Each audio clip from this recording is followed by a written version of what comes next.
존경하는 내외 귀빈 여러분, 대단히 반갑습니다. 2024년 국제기후포럼 개최를 진심으로 축하드립니다.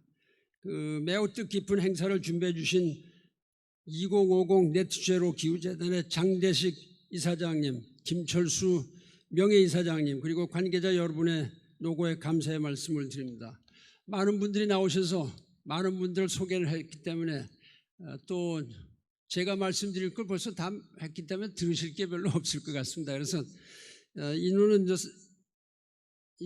간단히 제가 소개만 김기현, 조배수 국회의원님도 계시고 또 김상엽 위원장님 잘 아시는 분이고 또 이영 전 장관님 또 김기현 대표님 주한 스웨덴, 덴마크, 영국, 호주, 뉴질랜드 대만 대표부 여기서 많은 외교관들이 이렇게 참석을 해주셔서 상당히 감사하게 생각합니다. 제가 사실은 작년 11월에도 이 포럼에 참석을 해서 그때 탄소 중립을 중심으로 말씀을 드렸는데 오늘은 결과적으로 기후테크에 대해서 말씀을 하게 되었습니다. 그런데 사실은 아시는 바와 같이 저는 기술 분야, 과학 분야 이런 데는 거의 문외한입니다. 문외한인데 10년간 기후변화를 이렇게 하다 보니까 동네 개도 서당에 하면 풍어를 읊는다는 이런 식이고 또 많은 과학자들하고도 이렇게 얘기를 많이 해봤습니다. 현장에도 가보고요. 근데 사실은 제일 불친절한 직업 중에 이제 불친절한 분들 보면 의사, 그다음에 과학자 이런 분들이 워낙 지식 저희가 높아갖고 우리 같은 사람하고 아무리 유엔 사무총장이라도 얘기해봤자 잘 통하지도 않으니까. 근데 보면 거의 무성의하게 자기들 말로 다 이렇게 얘기를 하니까 상당히 어렵다. 그래서 내가 눈으로 좀 봐야 되겠다 이렇게 해서 남극을 4번을 갔죠. 여기 북극 가신 분 계십니까? 한번 과학자들은 좀 계실 텐데요. 하여튼 제가 북극을 한 번 갔고 남극을 북극을 4번 갔고 남극을 한 번 갔군요. 갔다가 쇠빙선을 타고 가다가 어떻게 잘못해갖고 침대에서 떨어져갖고 갈비뼈를 부러뜨리고 막 그랬습니다. 하여튼 사고도 나고 이렇게 했는데 나름대로 열정을 가지고 제가 배우려고 노력을 했고 또 눈으로 보는 게 제가 얘기할 수 있는 거로다 이렇게 생각을 해서 책으로 읽는 것보다 눈으로 보는 게 더 많았다. 제가 말씀드린 게 과학적으로 조금 틀릴 수도 있는 거는 좀 감안을 해 주셨으면 좋겠다 이렇게 생각합니다. 아까 이제 저를 소개할 때 되게 유엔 사무총장 나오니까 맨날 묻는 게 당신이 뭘 했느냐, 뭐가 자랑스러우냐 이런 얘기를 하죠. 제가 기후변화 또 Sustainable Development Goals 이게 제가 있을 때 이루어졌습니다. 그 다음에 그거는 이제 완전히 됐고 지금 이행 단계고 세 번째는 여성 지위 향상 요거는 한 반쯤 제가 만들어놨다.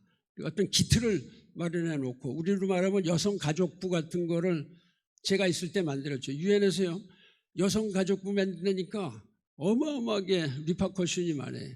그거 왜 만드느냐 이런 식이죠. 그래서 여성을 갖다 이렇게 권리를 신장시키지 않고 어떻게 하느냐. 근데 제가 보니까 1992년까지 1945년부터 92년까지 47년 동안에 여성으로서 우리로 말하면 장관급, 차관급에 올라간 사람이 딱 한 사람이에요. 47년 동안에. 그건 참 너무했다.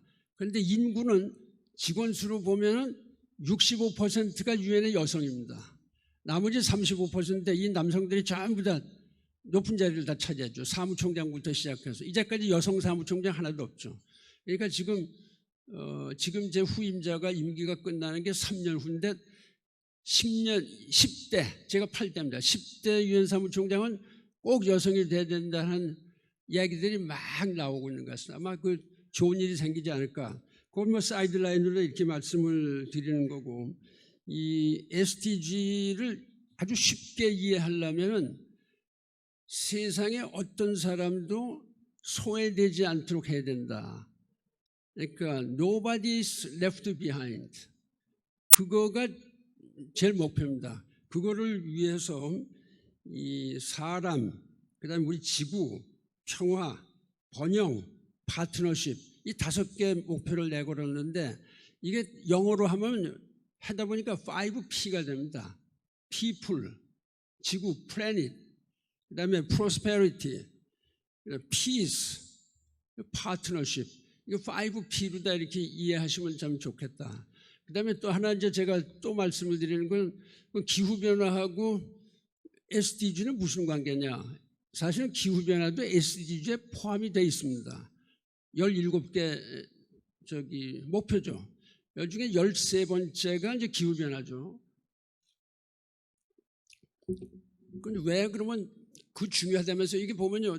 우선순위가 꼭 있는 건 아니지만은 가만히 보면은 로직이 있어요. 1번부터 17번까지 쭉 보면. 첫째는 하여튼 그 가난한 사람이 인간이 태어나서 가난하지면 안 된다. 그 absolute poverty 같은 거 없애야 된다. 그 다음에 이 영양가가 있어야 된다. 그러니까 음식을 먹을 수 있다. 식량이 있어야 된다. 세 번째는 그 많은 질병으로부터 죽는 사람이 많으니까 그 질병 고칠 수 있는 약이 있는 고칠 수 있는 질병으로부터 죽는 사람은 없애야 되겠다. Nobody should die from preventable disease. 여기 이제 의사 선생님들도 계시면 그러니까 preventable disease로부터 죽는 일은 없어야 되겠다. 네 번째는 이제 교육을 인간이면 모름지기 교육을 받아야 된다. 5번째는 인간이면 남녀 간의 차별이 없어야 된다. 그게 5가지입니다. 초반에. 이게 제일 인간으로서 태어나면 다 누리는 거죠. 그 다음에는 뭐 물이 필요하다, 물이 좋아야 된다, 에너지가 있어야 된다, 직업이 있어야 된다, 산업이 육성이 된다, 여러 가지 수단들이 나옵니다. 그러다가 이제 기후변화 협정을 13번에 갖다 집어넣는데 제가 이건 그야말로 이론으로 말씀드리는 게 아니고 왜 13번에 집어넣었을까? 한국 사람은 죽을 사자에서 4번을 싫어하고 서양 사람은 13번을 싫어하는 경향이 있죠. 그러니까 좀 애꿎게 13번에다 기후변화를 딱 집어넣는 겁니다. 그러니까 이거 안 하면 다 죽는다. 13번 알지? 딱 이런 거죠. 그런데 그건 이제 제 이론입니다. 여러분, 책에 나오는 거 아닙니다. 근데 이제 또 이 SDG화하고 기후변화는 질적으로 다릅니다. 왜냐하면 13번은 별도로 떼내서 교섭을 따로 했습니다. 나머지 16개는 이렇게 여러분이 모여서 그냥 막 토론해갖고서 요약해서 놓은 거고 13번은 그야말로 이거 하드 니고시에이션을 한 겁니다. 이 정식 국가의 그 대표들을 주어서 권한을 주어서 협상을 하고 조약을 만들었죠. 이거 인터내셔널 트리티입니다. 트리티는 우리도 법률이죠. 법률을 안 지키면 처벌을 받죠. 그러니까 기후변화는 인터내셔널 트리티다. 이거는 전부 다 그 각 정부에서 국회를 통해서 그 국회에서 법이 통과된 겁니다. 그 통과된 거를 유엔에서 다 통과시킨 겁니다. 유엔의 국회라면은 세계 국회라면은. 그런데 하나 더 어려운 건요. 이게 지금 197개국이 들어가 있는데 한 나라도 반대하면 효과가 없어지는 겁니다. 그런 법은 우리나라 없습니다. 헌법도 3분의 2만 하면 되죠. 아주 봤자 4분의 3 하는 것도 별로 없습니다. 근데 이거는 아주 absolute unanimity에 의해서 된 겁니다. 아무리 현찮은 작은 나라라도 그때 반대했었으면 안 될 뻔했다. 근데 파리에서 그야말로 모든 사람들이 막 그 흥분에 떨어서 이제 됐다 막 이렇게 하고 막 거의 춤추고 있을 때에 한 나라가 중남미의 한 나라가 우리 대통령은 여기 참석하지 말라고 그랬다. 라는 거기서 사람들 많은 대표들이 모르는 사이에 저하고 존 케리 불란서 대통령 이런 사람들이 막 모여서 그 대표단을 모가지를 그냥 막 비틀어서 하려고 뭐 별짓을 다 한 겁니다. 근데 나중에 결과적으로 압력에 못 이겨서 할 수 없다. 뭐 이렇게 하고서 그 만장일치 통과가 됐죠. 통과된 것이 파리 기후변화협의다. 여기서 이제 제일 중요한 거는 파리 기후하면은 우리가 미티게이션 잘합니다. 이게 애댑테이션 이거 잘 또 모르고 애댑테이션에 관해서 잘 활동을 잘 안 하죠. 그 돈이 많이 들고 그렇게 하죠. 미티게이션도 물론 돈이 드는데 미티게이션 하려면 우리가 생활만 잘해도 절약될 수 있는 게 많습니다. 이 카본 뉴트럴리티. 그래서 미티게이션 할 때 카본 뉴트럴리티 2050년까지 제로로 해야 된다. 제가 아무 직책은 없습니다만은 국가기후환경위원장 할 때 그때 유일하게 직책을 하나 받았습니다. 대한민국 정부에서 그 문재인 대통령이 저기서 문재인 대통령하고 청와대 뭐 이런 데하고 꽤 많이 다퉜습니다. 탄소 중립해야 된다. 그런데 그거 안 하다가 사실 문재인 대통령이 떠나시기 전에 국회에서 2050년까지 탄소 중립 제로로 하겠다고 발표한 거 그거는 참 치하할 만하다. 감사하게 생각하는 겁니다. 그건 아주 참 잘한 것이다. 그렇게 생각을 합니다.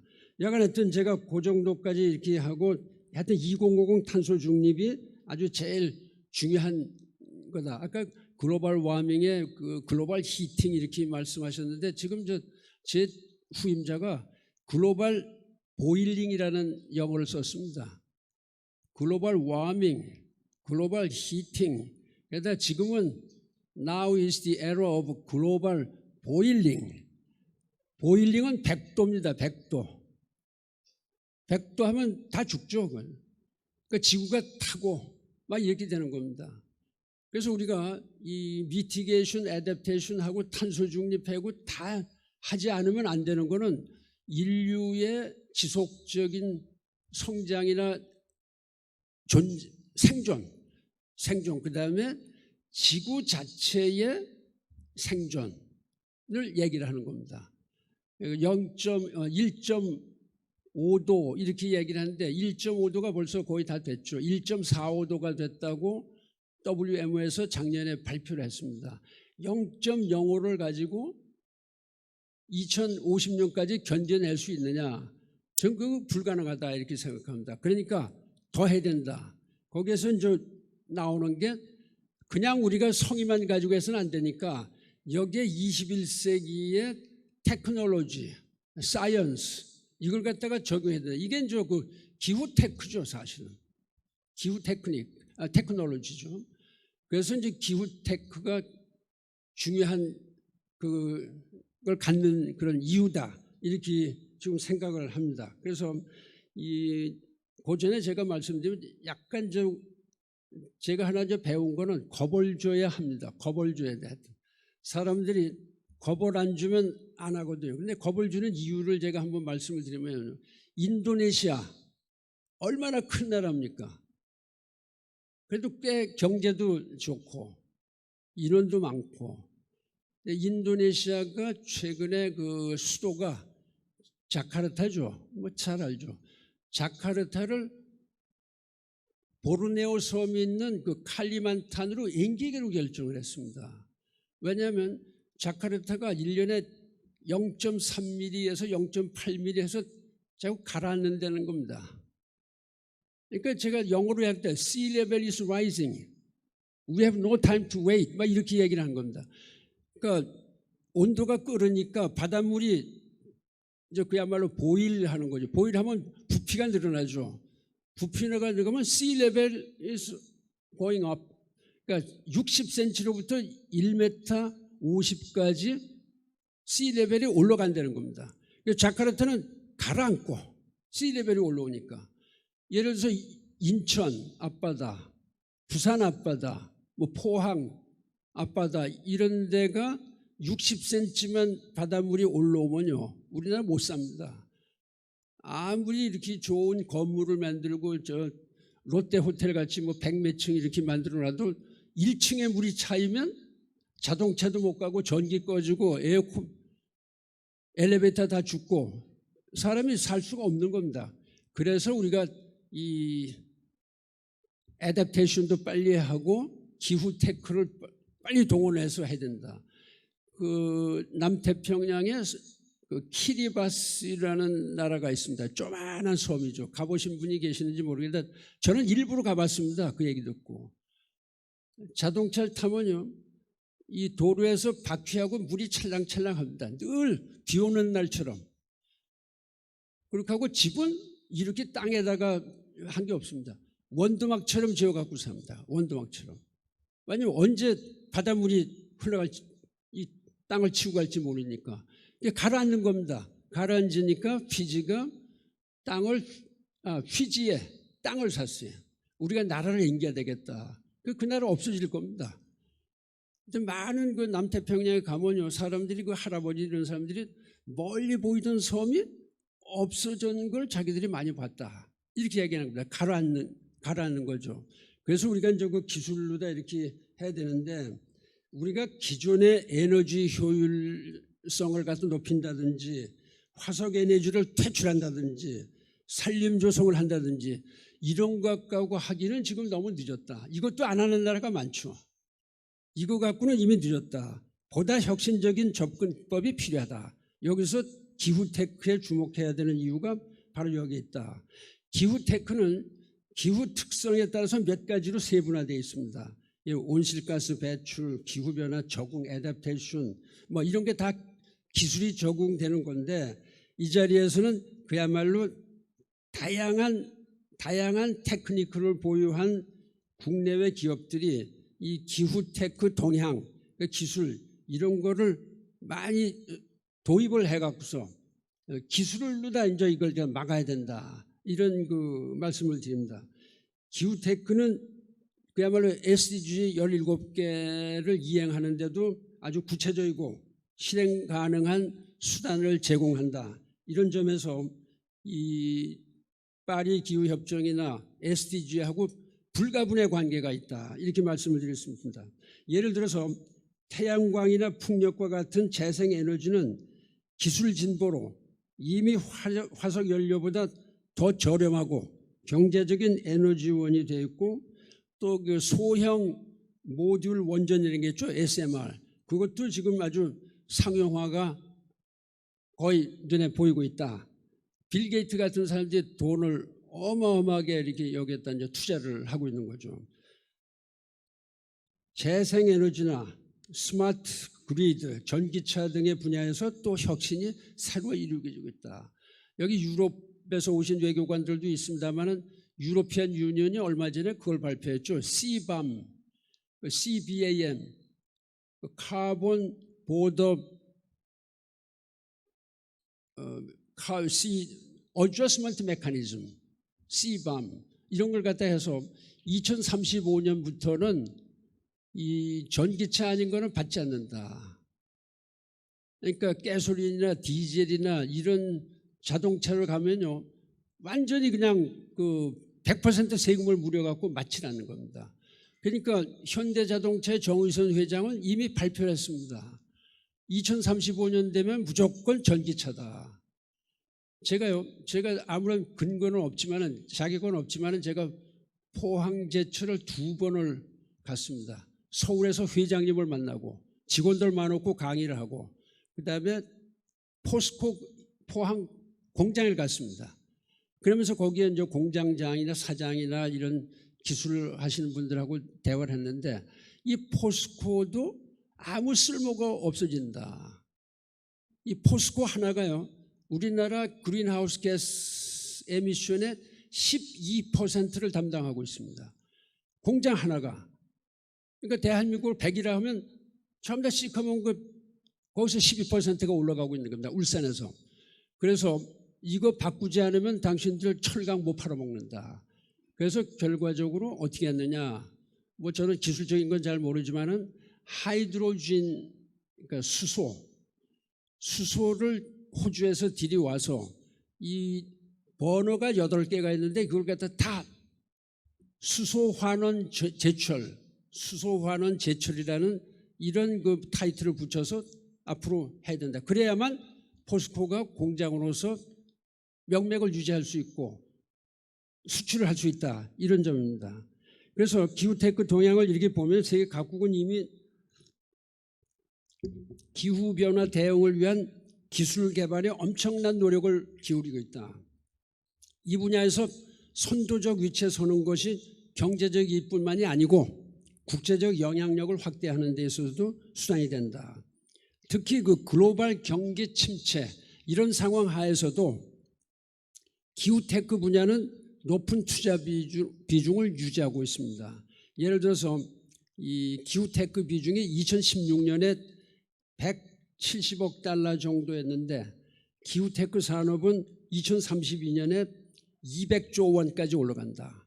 1,480억 달러까지 올라갈 거 보고 있고, 보스턴 컨설팅에서 2050년까지 기후테크 글로벌 시장 규모가 최대 60조 달러, 그러니까 60 트릴리언 달러, 이렇게 되면 이게 우리 돈으로 8경 원에 해당합니다. 8경. 우리는 지금 조는 지금 얘기를 합니다.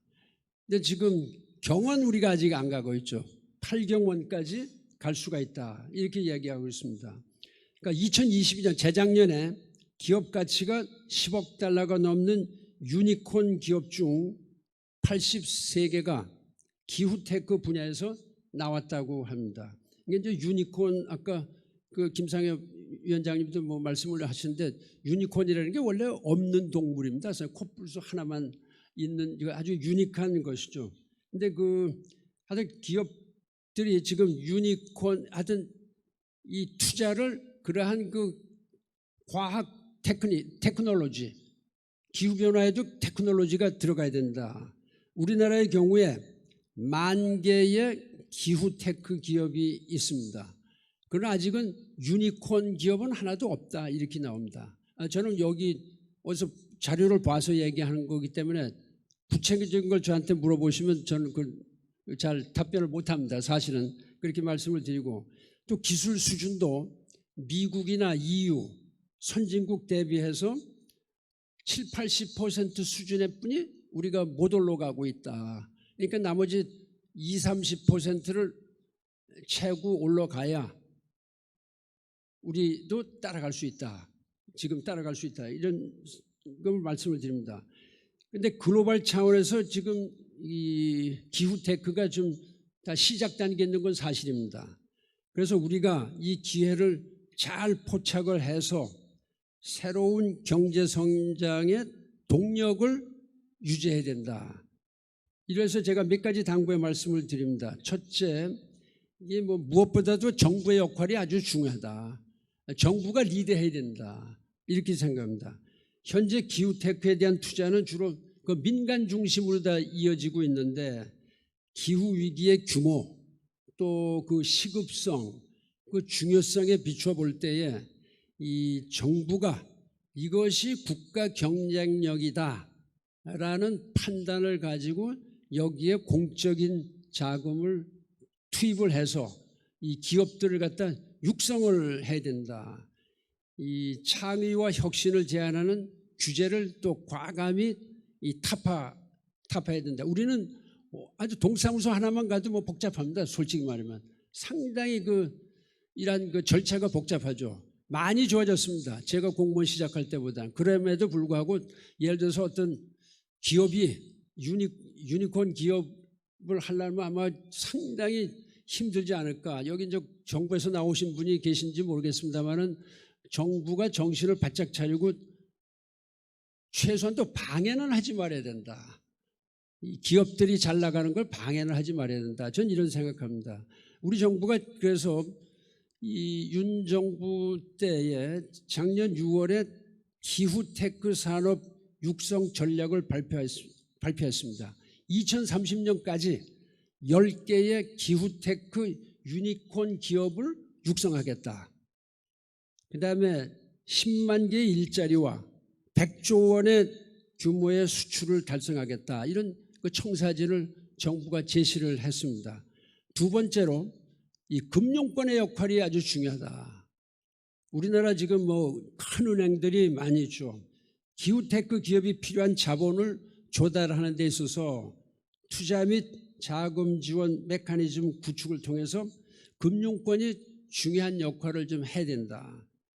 녹색 채권, 뭐 무슨 녹색 펀드 같은 금융 상품의 개발 또 이 활성화시키고 기후테크 프로젝트에 필요한 자본을 더욱 쉽게 조달해야 된다. 금융권이 기후테크 산업의 성장과 도약을 위해서 정부와 손을 맞잡고 더욱 적극적으로 기후테크 투자에 나서주기를 기대합니다.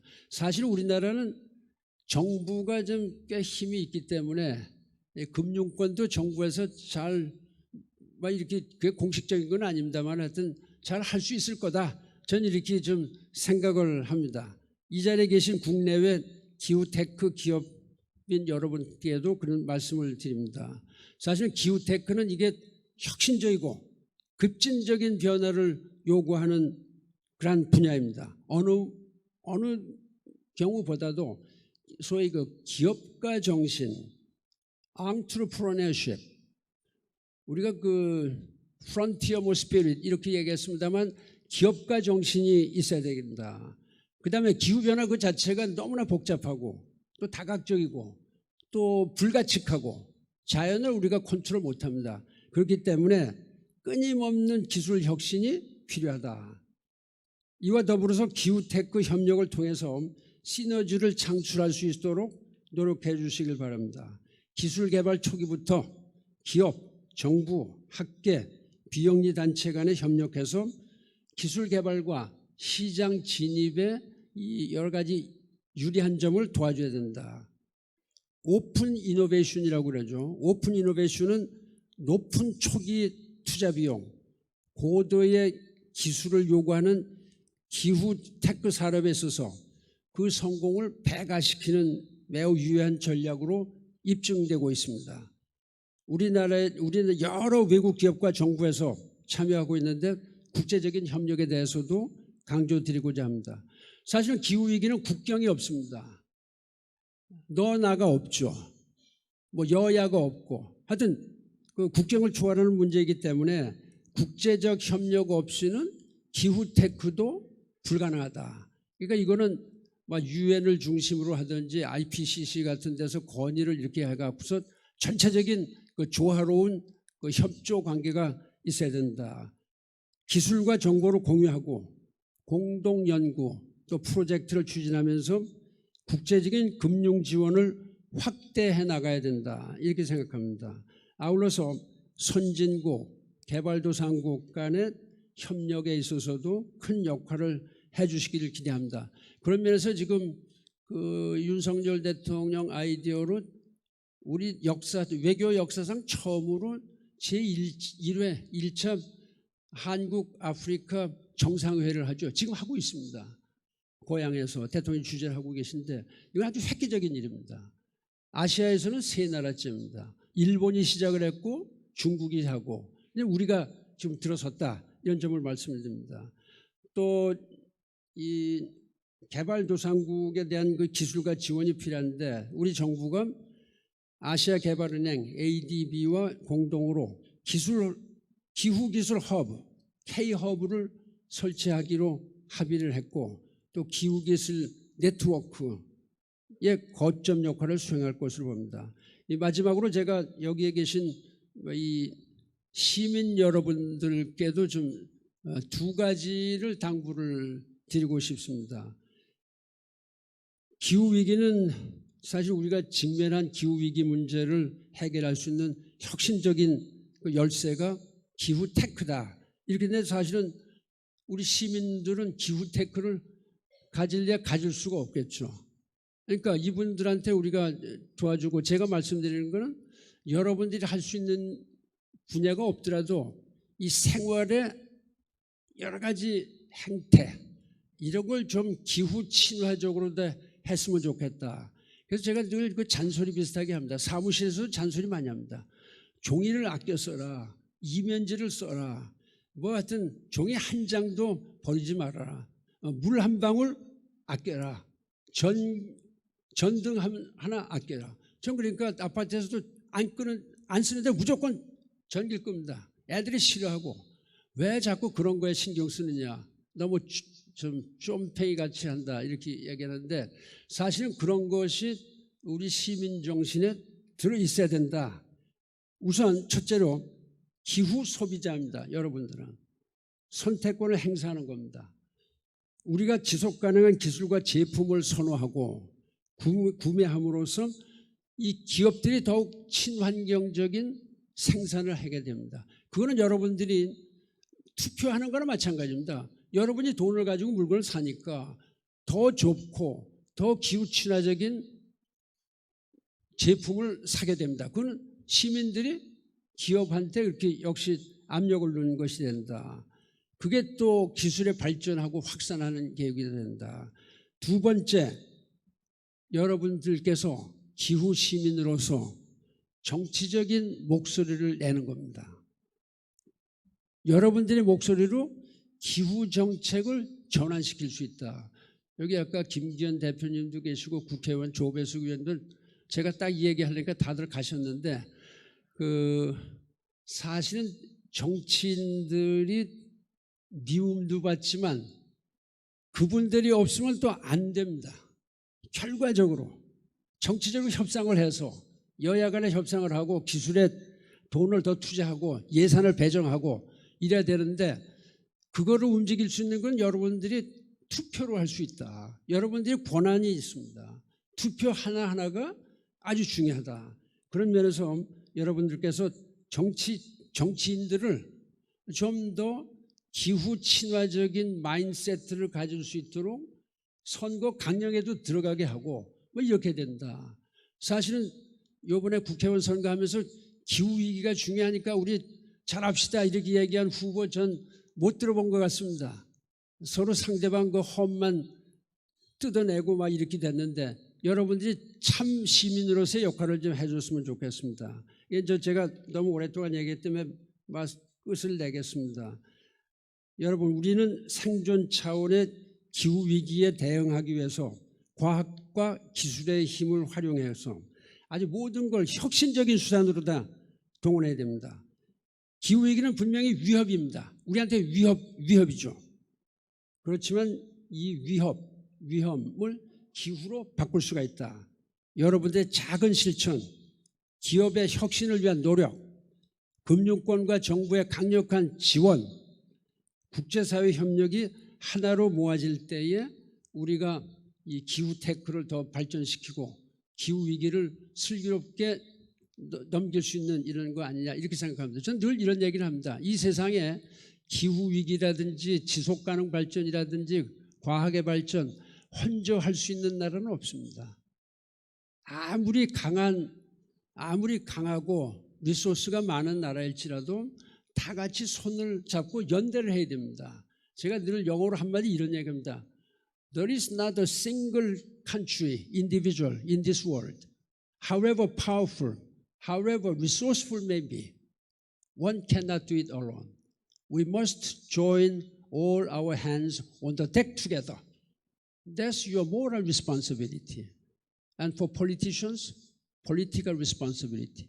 그러니까 위의 도의적 시민 책임과 정치인들의 정치적인 책임이 같이 합쳐지고 모든 사람이 우리의 손을 다 잡을 때에 우리는 우리의 미래를 개척해 나가고 우리 후손들에게 좋은 미래를 보다 잘 살 수 있는 미래를 넘겨줄 수 있다. 이것이 여러분들의 도의적인 책임입니다. 여러분 감사합니다. 네, 반기문 총장님의 기조 연설 잘 들어봤습니다.